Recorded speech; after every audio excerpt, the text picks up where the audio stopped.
यश म्हणजे तरी काय याबद्दल वपू काळेंनी सुंदर विवेचन केलं आहे. यश म्हणजे प्रकाश. प्रकाश असतो तरी किंवा नसतो तरी, पण दोन्ही अवस्थेत त्याच्या प्रभावाचं आणि अभावाचं अस्तित्व मानावंच लागतं. तीच गोष्ट यशाची. त्यामुळे शिखरापाशी पोहोचलेला हा यशस्वी असतोच, पण त्याच वेळेला मिळालेल्या उंचीचा हिशोब साधण्यासाठी तितकेच लहान मोठे खड्डेही ह्याच वाटचालीत निर्माण झालेले असतात आणि उंचावरून ज्याचे त्याला हे खड्डे, या दऱ्या जास्त ठळकपणे जाणवतात. ह्या वाटचालीतले काही खड्डे काही व्यक्तींना पटकन दिसतात. त्यातही बायको ही पहिली व्यक्ती.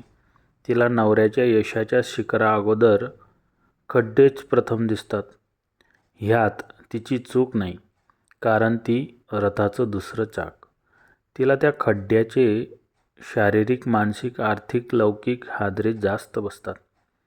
ह्या हादऱ्यांबरोबरच नवऱ्याकडे कुणी बोट उगारता कामा नये हा तिने स्वतःच घालून घेतलेला दंडक असतो.